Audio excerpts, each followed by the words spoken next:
This year marks the 10th anniversary of the Belt and Road Initiative, BRI.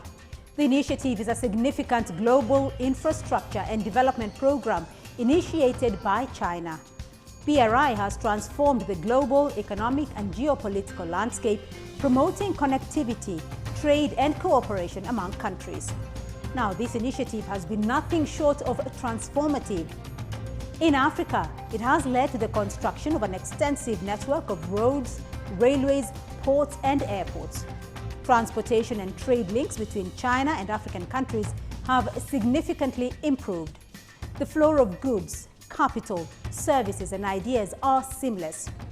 This week on the program, as we celebrate 10 years of BRI, we reflect on its growing and deepening impact on the continent. I'm Beatrice Marshall. Welcome to this special edition of Talk Africa.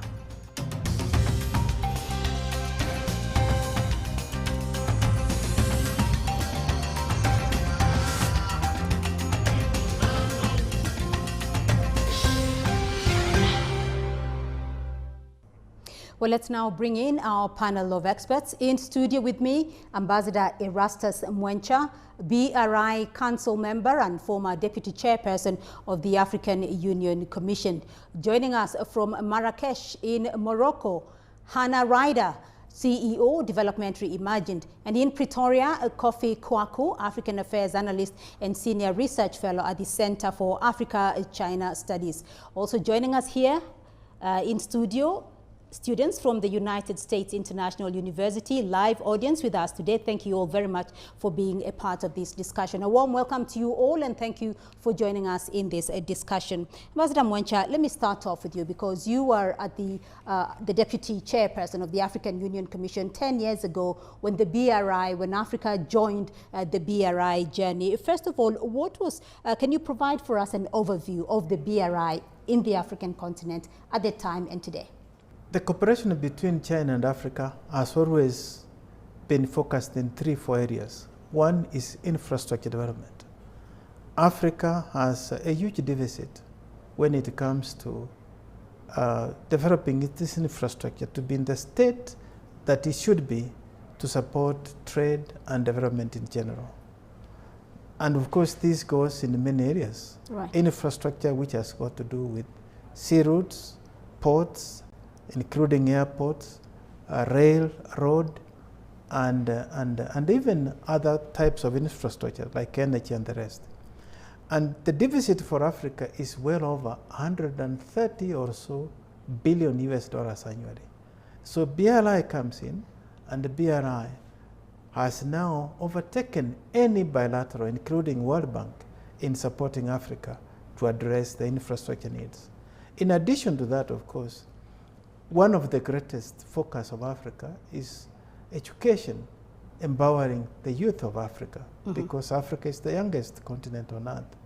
And China, during the discussions between African leaders and Chinese leaders, agreed to take over 50,000 students annually to study in some of the premier universities in China and the rest.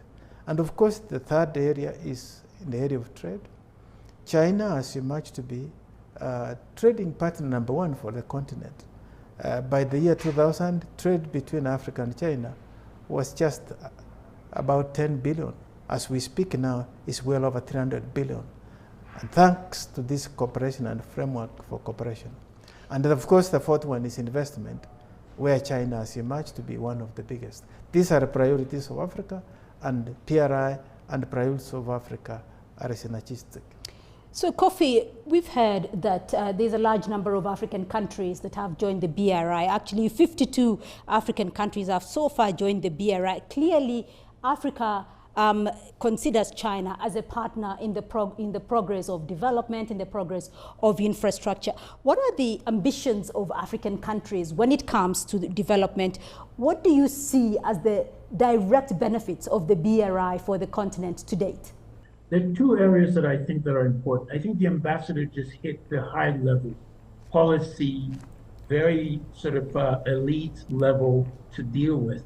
And the second one is, for me, the sort of people-to-people value that should be coming out. So the real value for me in the later term will be the transformative nature of the lives of people on the ground in Africa. And I think there's been some focus on it, not enough yet, because Africans are still struggling to sort of talk to each other. Another element that will make that happen is the link between the BRI and then the Africa Continental Free Trade Area. What is really, really interesting is the boldness of the project to bring everybody together, not just around the world, but also Africa. Right. By making sure that the major infrastructure needs are met, I think this will be very transformative and then powerful enough for Africa. Hannah, your thoughts on how the BRI has changed China to date? Because I want to find out from you, in Beijing itself, what is the feeling there about the BRI? How has that changed China? But also, how does the world view the BRI? Well, you know, when I first went to live in Beijing in 2014, the BRI had obviously just started. I was working for the UN at the time, and many of the there was a great deal of excitement, of course, especially within China, about what the Belt and Road Initiative was. And lots of organizations saying, we're going to be supporting the Belt and Road Initiative in this way, et cetera, et cetera. And over time, especially with more and more government guidance, the understanding of the BRI has really solidified. Mm-hmm. It's understood now, and again, as more and more African governments interact with the Chinese government to understand what it is, it's understood that it is, a major infrastructure connectivity project, a global connectivity project. And over time, it has become clearer that, the opportunity for African countries from this initiative right. is really around infrastructure and connectivity. And I think that has continued. And the Chinese government, of course, while there has been COVID, which slowed everything down, which slowed the links between governments to be able to negotiate the new projects and so on. But it's really great to see, we've had 15 African leaders, president to foreign minister level, visit China since November. Within the last year, there'll be more African leaders coming for the BRI forum. Right. We've had so many, and all of them talk about the Belt and Road Initiative. This is not something which has gone away. It's still something important to continue working on. You can't just stop in the middle of a project like this. It is a continuous project. Ambassador Mwencha, we've seen a lot of uptake, as Hannah there mentions. If we talk about 52 now, 37 in 2019, African countries joining the BRI journey, what is it that the African continent is finding as a pull, the one single biggest pull for the African continent to the BRI? One of the, I think, attractions and really key feature of BRI is that it's consultative. It very much goes in the line of multilateralism and allows countries also to bring on board priorities. It is also, in fact, if you look at the benefit that PRI has attributed to PRI globally, mm-hmm.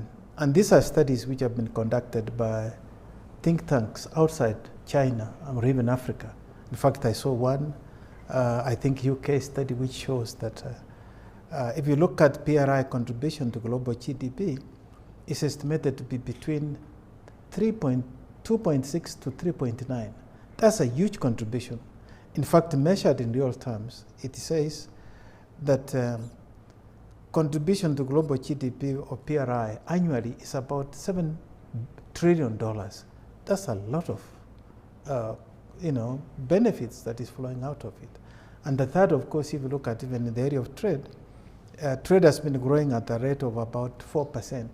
And so PRI is not seen as a talk shop, but PRI is seen as a tangible. In fact, this, people have said is equal to the Marshall Plan, because if you look at even in this infrastructure spend, it's very huge. The last council, and we are still counting, established that over 4,000 projects have been implemented under PRI at a cost of more than $1 trillion. So there are tangible benefits. And Africa in particular, since you asked the question about Africa, a number of projects have been implemented in Africa, as I mentioned, starting, for instance, rail. A number of countries have benefited in Africa, ports, airports. Right. And so this is why countries find it that it is consultative, it's mutual, goes in the line of multilateralism, and of course all the benefits that accrue from it.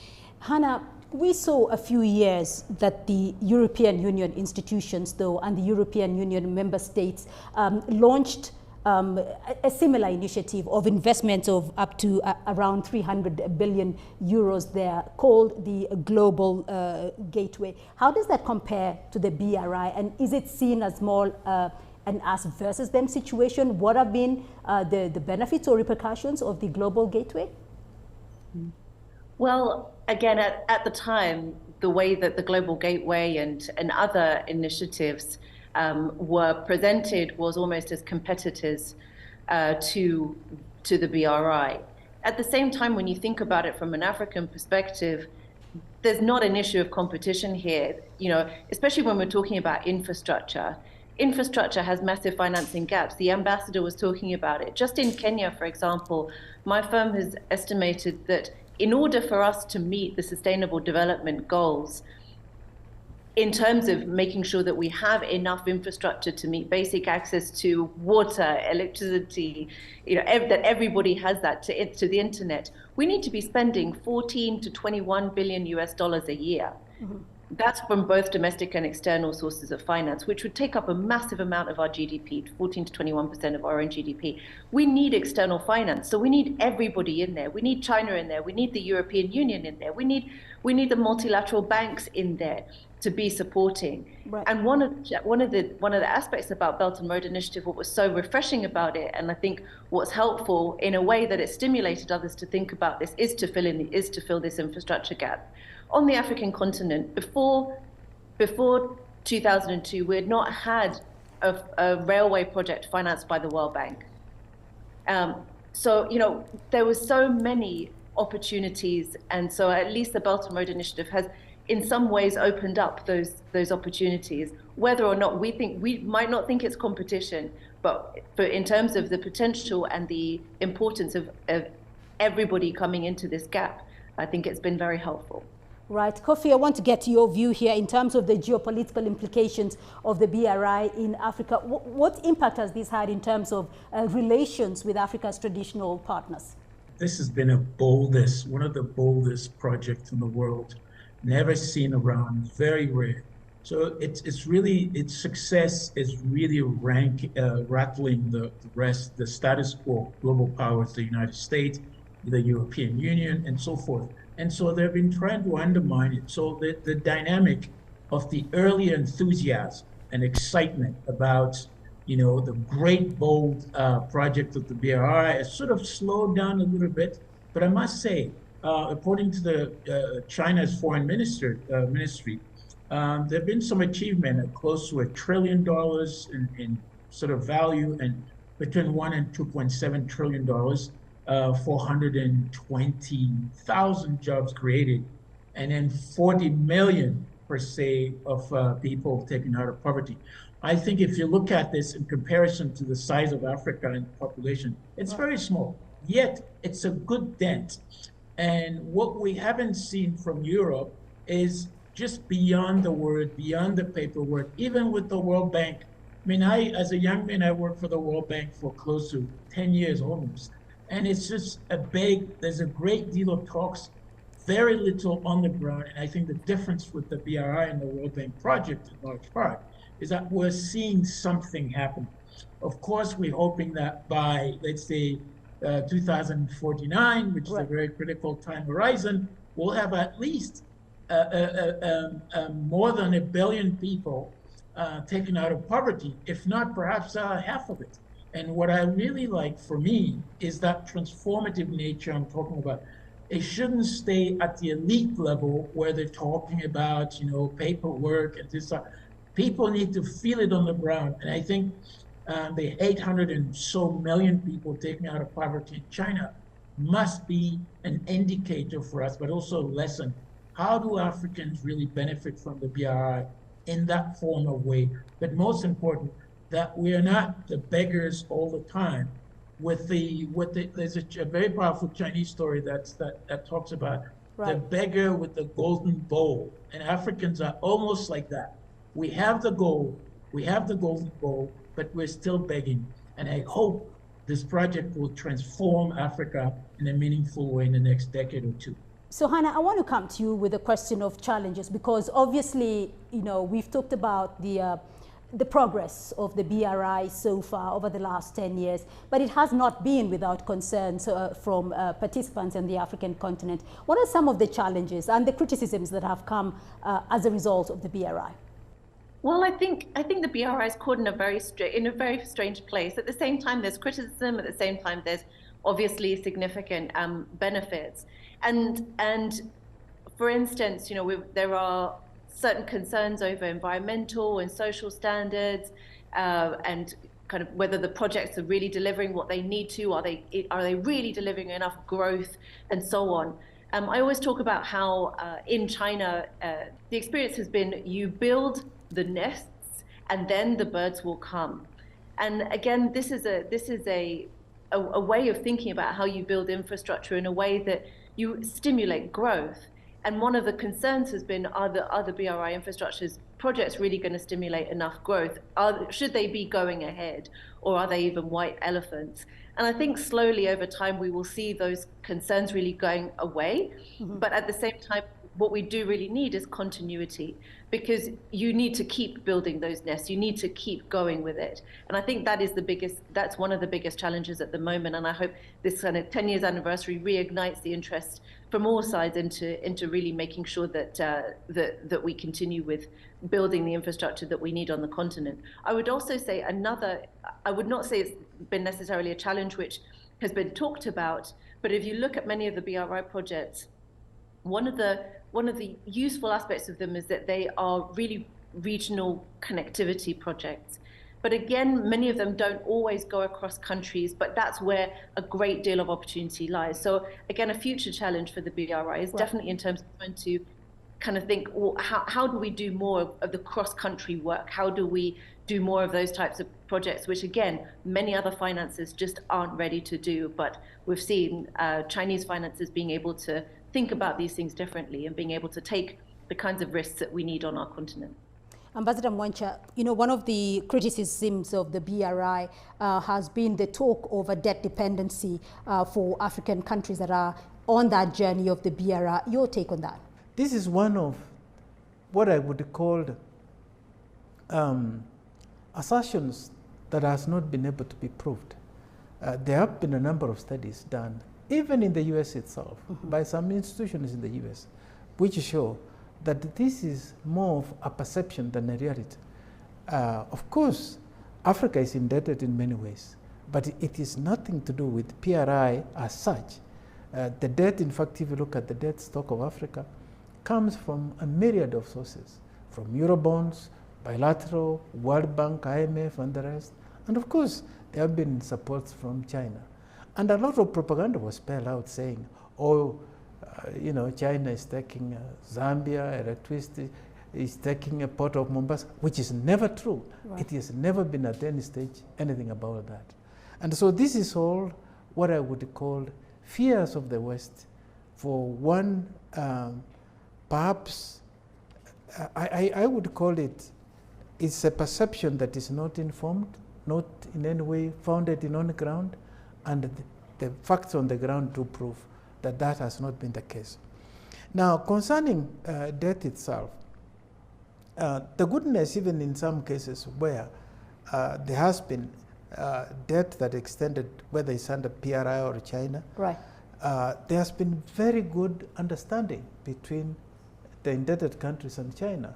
We have seen programs which have allowed extension of moratorium and the rest, and which has not happened in many of the particularly Eurobonds and the rest, which must be paid on time.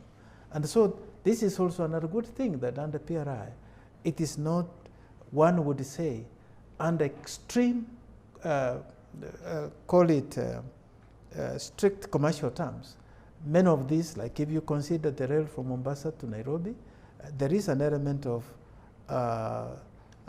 what I would call grant, right, and also a bit of commercial aspect. So there is blending that has allowed these countries flexibility in terms of payment and extending grace period. We're going to take your questions in just a minute, but first I want to get Hannah's comment on this question of debt dependency for African countries as a result of BRI projects. Yeah, I have to say I agree very much with what the ambassador said. Look, and I'm very clear as well, we are in a situation of too little finance, not too much finance. We need more finance. But definitely, you know, you'll hear it even from IMF and the World Bank, the issues are to do with debt servicing. And it's a certain number of countries that can be controlled, it can be managed. And fundamentally, what this is also all about is about the other side, igniting and driving growth.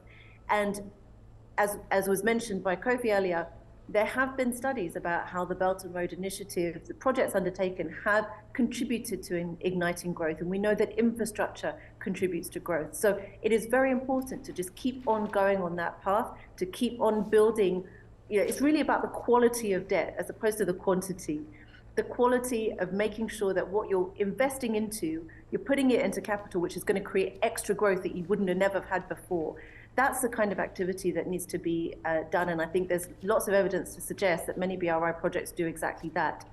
And that's what needs to, that can continue. At the same time, of course, where countries do have challenges with debt, quite often it has to do with the servicing of debt. They've taken on debt that is too expensive. So how can we find ways to reduce that servicing at that point in time? Then we know we've worked with the Chinese government to reduce, for example, the interest rates, or to extend the duration of the loan so that our servicing can go down. That's what we do with the Paris Club as well. And in some cases, there's also been complete relief. So some debt has been completely cancelled for some loans, and that has created that extra fiscal space that we can then be able to breathe. So it is a complex story, but right. Kind of thinking of this as just as, oh, well, China's created loads of loans and therefore, you know, irresponsible African governments, etc., Africa risk, etc., is a very, very bad telling of how the reality of what we're all trying to do, which is development. All right, so I'm going to take a number of questions from the floor. Let's start off with you at the front. Hi, I'm Leslie Kashando, journalism student at USIU Africa. And my question is, what has been done to ensure continuity so that the locals can maintain and upgrade the infrastructure that has been built under the Belt Road Initiative? Okay, thank you. We'll take the second question. My name is Justin Moretti, journalism major from USIU. We've discussed a lot on debt, and my question is on the same topic. What do you think we as Kenya can do to tackle the debt challenge presented to us today as a result of being the recipient of the Belt and Road Initiative? Okay, members of the panel, who wants to take the first question on what can be done in terms of continuity? Can I take that question? Yes, go ahead, Hannah. It's a very good question, and thank you for asking it. We've done a number of pieces of work which look at exactly this question. And what we've seen is that, especially where African governments make stronger demands on the projects, for instance, they say that they want to have more local content, or they want to have more local labor involved, so that you've got more opportunities for technology transfer, you've got more opportunities for learning and upskilling. Those are the projects which end up being more continuous. Those are the projects which end up really having the biggest spillover effect in the economy. So I think, you know, the more that African governments, for example, exchange experience on that, the more they learn from each other on how do they drive up the quality of the contracts and the quality of what they're working with the Chinese companies on, that will deliver even more continuity, as you mentioned. It's very, very important for us that we do that. Fundamentally, we want to be doing these things on our own, in any case. Kofi, your thoughts? Yes, I'd like to add something to what Anna has just said. She's just put it brilliantly. I think one of the biggest challenges, in fact, is the nature of the toxic debts that are really sucking out the fiscal assets of Africa. But at the same time, the skills of our negotiators who are going for new debt or even old debts must be also upgraded. Sometimes you ask yourself, how in the world did they manage to sign off on these debts, on these dotted lines? Of course, we know either they've been coerced or they've been forced or some kind of corruption. But it's very important, perhaps one of the most important challenges we're facing is that the nature of those texted debt. And I hope there is a way to help Africans. When I say a way to help Africans, Africans themselves to realize that. But most important, a sense of accountability about the leaders who are negotiating, making those discussions and those debates about the debt transparent enough, because most of these debts are not transparent. Even today, most Africans have hardly know who is taking money, how the money goes. Even in South Africa, the debt now to ratio to GDP is 76, it's going 78. And that's just South Africa. And then very soon it's going to go beyond 100%. So this is a very important challenge. And I think, and hopefully it will be dealt with. Right, Ambassador Mwencha, what do you think we as Kenya can do to tackle the debt challenge? That is a question from one of the members of the audience. Countries have always borrowed to be able to engage in development. Very few countries will be able to raise domestic resources. If you look at Europe, in fact, after the World War, Europe benefited a lot from the Marshall Plan because America invested, and many other countries have done so. China itself is not a developed country. In fact, China is seen as a developing country. But China's, because of solidarity and understanding that when there is global peace, when there is global development, when there is global prosperity for all, then everybody benefits. And that's why China has gone out of the way to give support. Now, as Kofi was mentioning, if you look at, and I think Anna also mentioned it, today, if you look at all the major indicators, Europe, US, Japan, and the rest, their debt is over 100% to GDP. Kenya is around 69, 68% of GDP. That is not to say you encourage that a country should be indebted to a point that you are not able to service your debt. You have to look at, for instance, your export revenue, but also how you manage debt. But the biggest, perhaps from what I understand, and this is public knowledge, challenge that Kenya may face in the short term is whether you are able to service the Eurobond that is due next year, around June, July.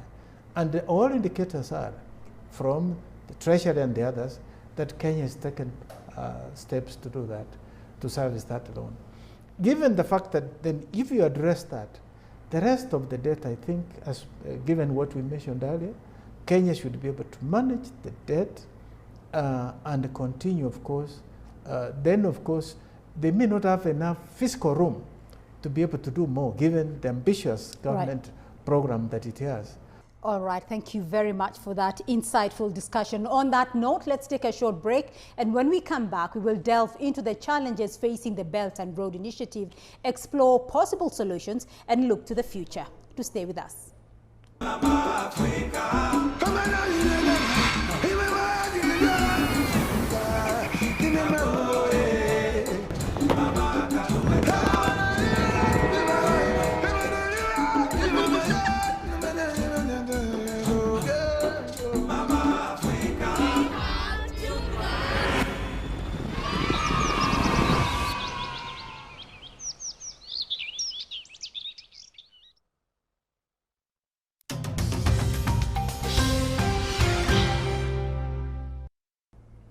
Welcome back to Talk Africa. Let's continue with our discussion today. Still with me are Ambassador Erastus Mwencha, also with me Hannah Ryder, joining us from Marrakesh in Morocco, and in Pretoria, Kofi Kwako. Also still with us, members of our audience from the United States International University. Hannah, let me come to you because in 2022, studies showed that funding, BRI funding to Africa reduced substantially. What does this mean exactly?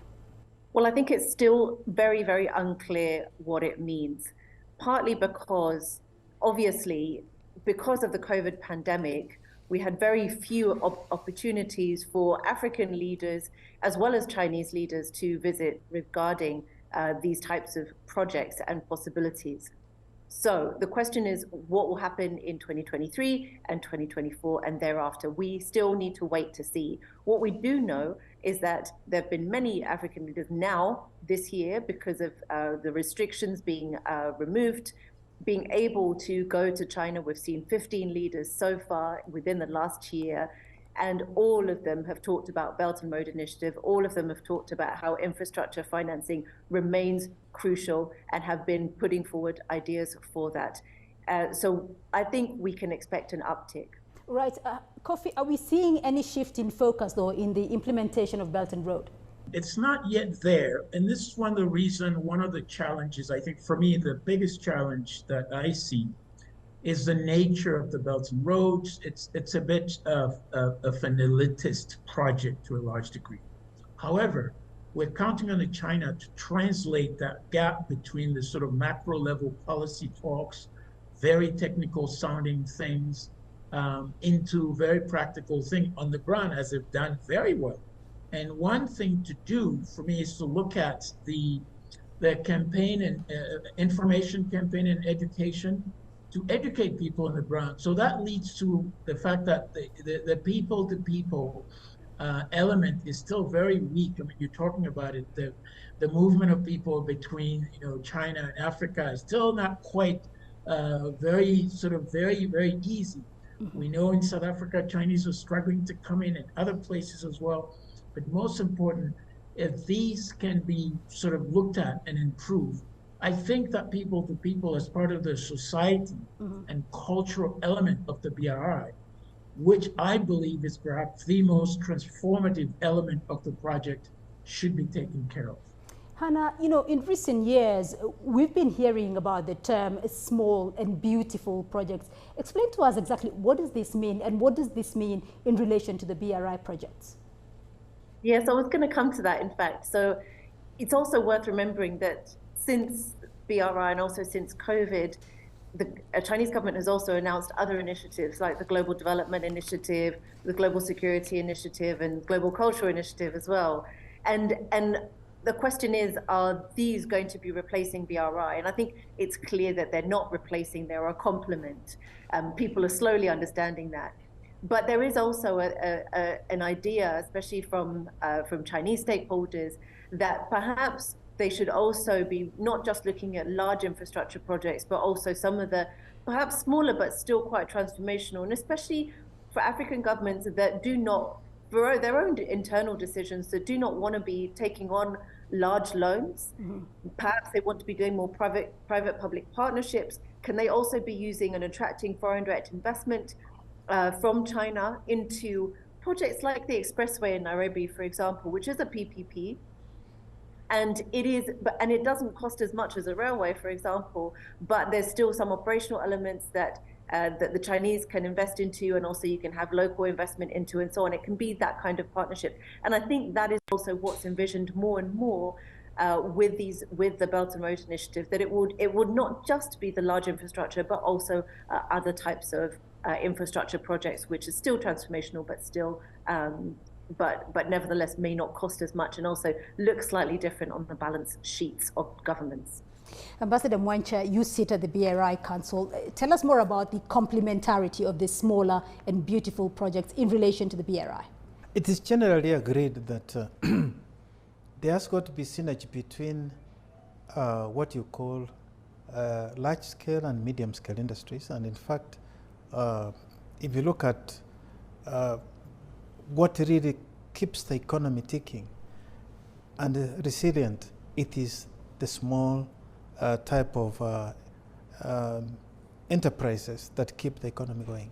And bringing this to the projects, and going forward, one will see a shift towards really bringing in at the, call it at micro level, so that these projects will be able to touch as many people as possible and also bring living standards. And the only way you can do it is to spend more on medium-scale industries, because for each project, When you invest in a large projects like the standard rail gauge, that is an investment of about $5 billion. But if you take that to medium scale industries or medium enterprises, you'll be able to touch many more. Of course, then this has got to be complemented, because without such a project, you're not going to survive even if you are growing your flowers, because you need this kind of infrastructure to be able to be sustainable. All right, so I'm going to take a few questions from the floor. And yes, go ahead. Okay, my name is Walter Ngano. I'm a journalism student from USIU Africa, and my question is centered on geopolitics and its effect on sovereignty of African nations.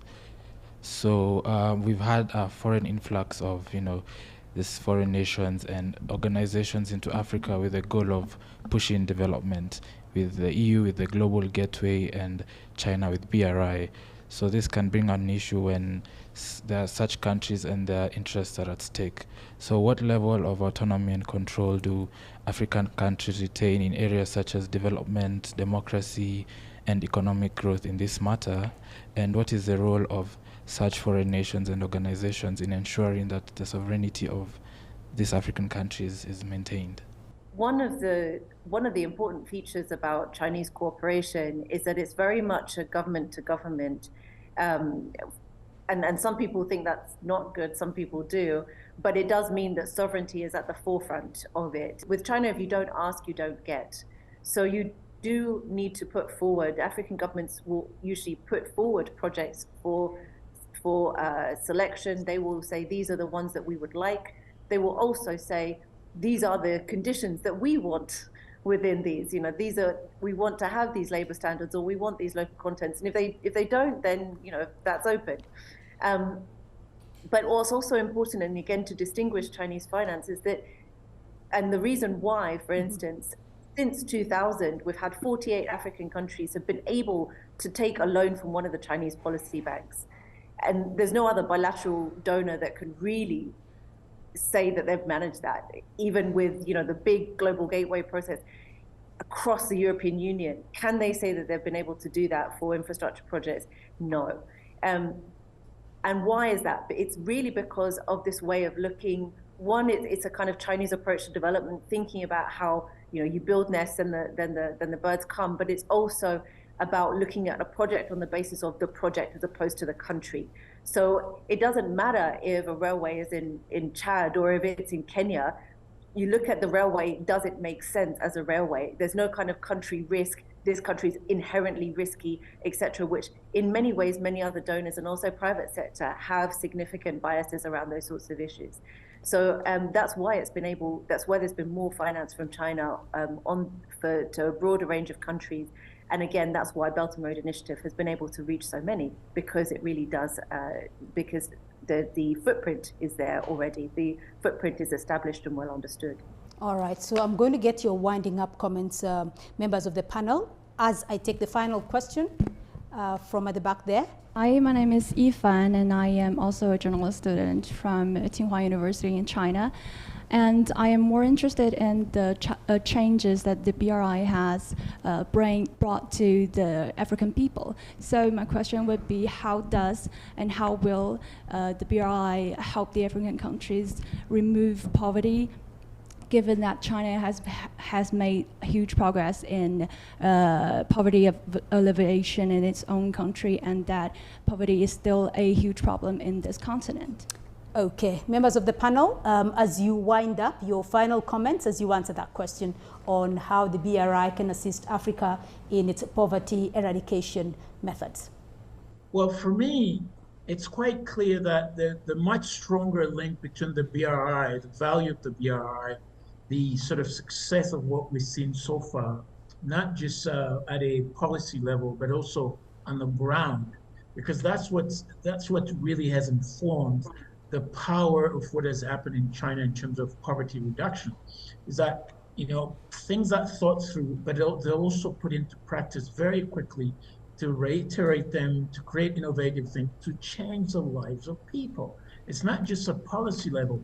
And until that happens, and I think it will be difficult to alleviate poverty, but where I see that it's possible is to make a much stronger link between the gains and the benefits and the achievement of the BRI, and then the Africa Continental Free Trade Area. I think for that, it will be very powerful because it's going to be spread all across Africa, and then mostly to people benefit from it. That will be my closing statement, and as I answer this question about poverty. All right, Hannah?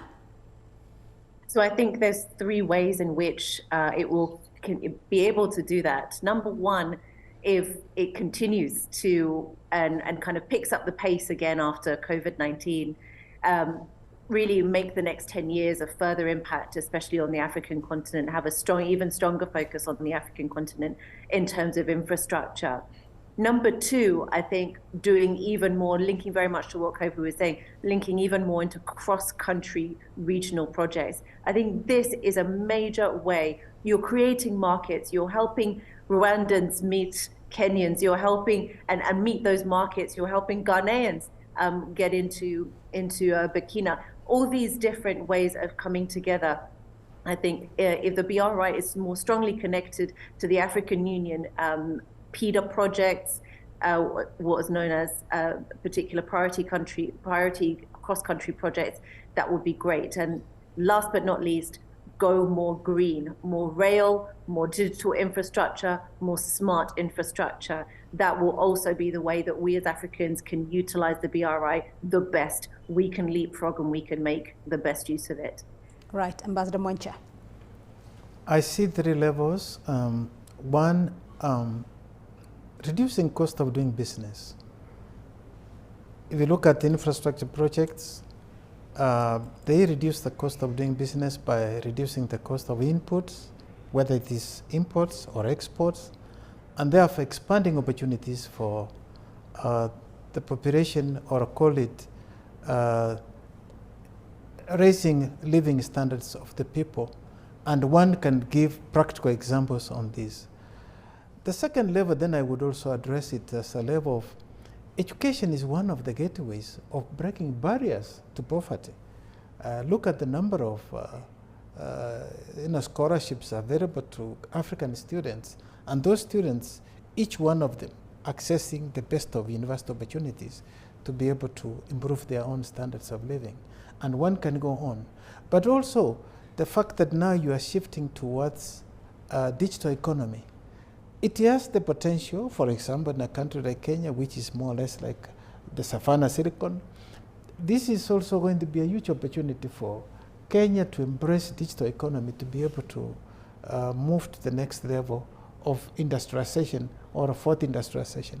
So yes, these projects have a potential for raising the living standards of the people, but also to address some of the emerging challenges that have been mentioned, like greening the economy, but also addressing issues like the pandemics that are there. For instance, under the PRI, China has supported the African Union to implement the Center for Disease Control, which has got antennas all over, including here in Kenya, and which can also touch the lives of the people.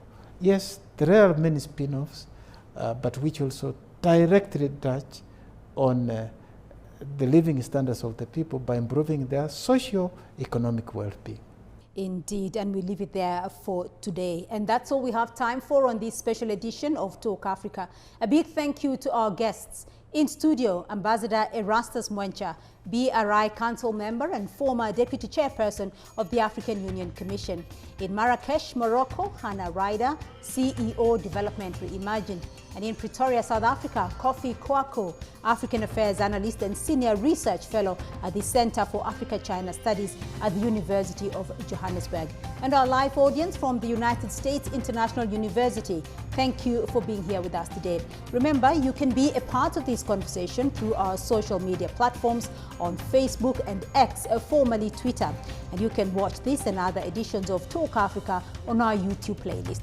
Do join us again next week for more Talk Africa. From me, Beatrice Marshall, and the team here in Nairobi. Until next time, it's goodbye.